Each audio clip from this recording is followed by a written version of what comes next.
మాజీ మంత్రి అంబటి రాంబాబు మాట్లాడుతున్నారు. లైవ్ లో చూద్దాం.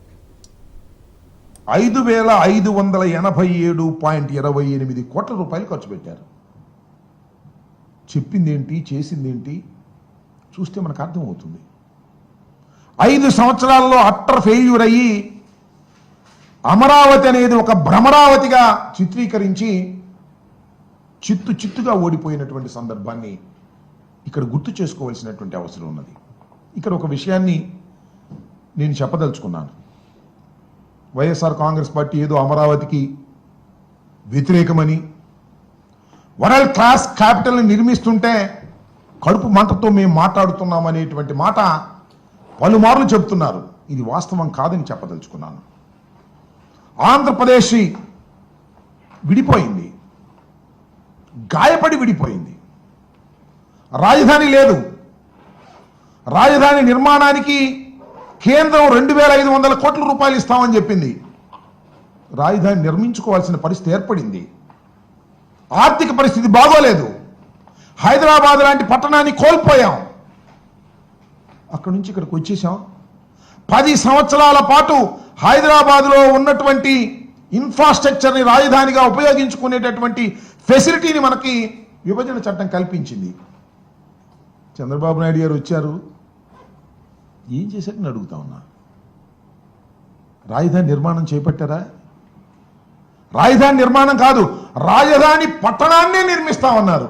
దురదృష్టం అంటున్నాను. ఒక అద్భుతమైన పట్టణాన్ని నిర్మించగలిగినటువంటి స్థాయిలో గాయపడి విడిపోయినటువంటి ఆంధ్రప్రదేశ్ ఆర్థిక వనరులు ఉపయోగపడతాయా అనేది ఆలోచించలేదు. ఒక అద్భుతమైన నగరం నిర్మిస్తాను. ఎంతండి అద్భుతమైన నగరాన్ని నిర్మించడానికి? 1,00,000 కోట్ల. 1,00,000 కోట్లతో అద్భుతమైన నగరాన్ని నిర్మించడానికి కావలసినటువంటి ఆర్థిక వనరులు ఆంధ్రప్రదేశ్కు ఉన్నాయా? లేవు కదా. లేకపోయినా నేను నిర్మిస్తానని చంద్రబాబు నాయుడు గారు కలలుగా అన్నారో లేకపోతే ఆశపడ్డారో నాకు తెలియదు, కానీ కొంప ముంచేశారని ఈ సందర్భంగా నేను చెప్పదలుచుకున్నాను. 5 సంవత్సరాల పాటులో నేను ఇంతకుముందు చెప్పినట్టుగా 48,000 కోట్లు ఖర్చు పెడతామని కేవలం 5,000 పైచీలు కోట్లు ఖర్చు పెట్టి గంగలో ముంచేశారు. రైతుల దగ్గర నుంచి 33,000 ఎకరాలను సేకరించారు. రైతులకు ఏం చెప్పారండి? అద్భుతమైన ఫ్లాట్లు ఇస్తామన్నారు, రిటర్నబుల్ ఫ్లాట్స్ ఇస్తామన్నారు, మిమ్మల్ని లక్షాధికారం చేస్తామన్నారు. ఎంత చేశారండి? ఇప్పటివరకు ఇచ్చారా? 68% మాత్రమే రిజిస్టర్ చేశారు. ఇంకా 32% ఇంకా రిజిస్టర్ కాల. చంద్రబాబు నాయుడు గారు అధికారంలోకి వచ్చే సంవత్సరం అయినా కూడా రిజిస్టర్ కాల. ఎవరు మోసం చేస్తున్నారు రైతుల్ని, అమరావతిని? అమరావతిని ఎవరో విధ్వంసం చేశారంటున్నారే. అమరావతికి పేరు పెట్టింది చంద్రబాబే, అమరావతిని విధ్వంసం చేస్తుంది కూడా చంద్రబాబే. ఇది గమనించమని కోరుతూ ఉన్నా నేను. మేము ఇదేదో కడుపు మంటతోనో మరో రకంగానో చెప్పేటటువంటి పరిస్థితి కాదు. ఉన్న వాస్తవాలను చెప్పేటటువంటి పరిస్థితికి మేము ప్రయత్నం చేస్తున్నాం. ఎస్, జగన్మోహన్ రెడ్డి గారు అధికారంలోకి వచ్చారు. ఆర్థిక వనరులు లేవు. ఆ రోజున చెప్పాం, ఈ రోజున చంద్రబాబు అదే చెప్తున్నాడు. చంద్రబాబు గారు ఏమన్నారండి? సెల్ఫ్ సస్టైన్ టౌన్ అంటే ఇది. తన డబ్బులు తానే సృష్టించుకుంటుంది, మనకేం పెట్టుబడి పెట్టాల్సిన అవసరం లేదని చెప్పలేదా? మేమేం చెప్పాం? మేము హైకోర్టులో, సుప్రీంకోర్టులో కూడా అఫిడవిట్స్ వేసాం. అయ్యా, రాష్ట్ర పరిస్థితి లేదు, ఇది ఆర్థికంగా ఇంత ఖర్చు పెట్టలేం, దీన్ని అభివృద్ధి చేయలేం అని చెప్పాం.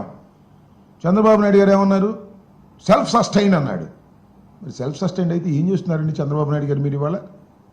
అప్పా, ఇంత అప్పండి, నాకు అర్థం కాలేదు. భయంకరమైనటువంటి అప్పు తీసుకొస్తున్నారు ఇవాళ మీరు. ఎవరు చేయాలి అప్పు? ఎవరు తీర్చాలి అప్పు? 52,000 కోట్ల రూపాయల అప్పు తీసుకొస్తున్నారు ఇవాళ మీరు. అప్పుల గురించి ఏమన్నారండి మీరు? అయ్యా, చంద్రబాబు నాయుడు గారు అనుభవజ్ఞులు. మీరు 4వసారి ముఖ్యమంత్రిగా ప్రమాణ స్వీకారం చేశారు. జగన్మోహన్ రెడ్డి గారు అప్పు తీసుకొస్తుంటే ఏమన్నారు? ఇది శ్రీలంక అయిపోద్ది అన్నారు.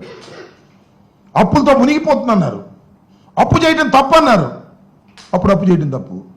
ఇవాళ అమరావతి కోసం అప్పు చేయడం కరెక్టా? ఎంత అప్పు చేస్తున్నారండి మీరు? 52,000 కోట్లు.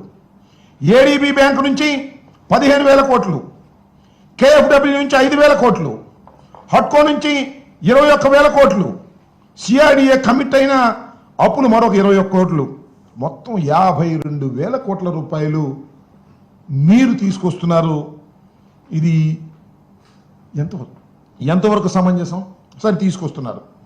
ఈ 52,000 కోట్ల రూపాయలు మీరు ట్రాన్స్పరెంట్గా ఖర్చు పెడుతున్నారా? ప్లీజ్ చెప్పండి.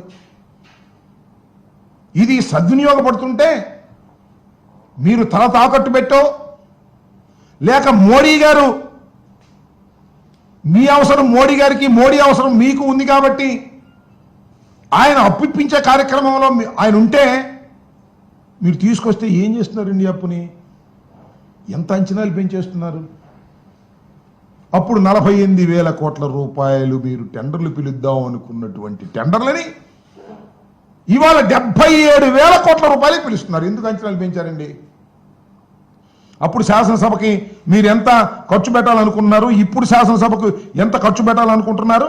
అప్పుడు 2,271 కోట్ల రూపాయలు శాసనసభకు ఖర్చు పెట్టడానికి అంచనా వేశారు. ఇవాళ టెండర్లు ఎంత పిలిచారండి?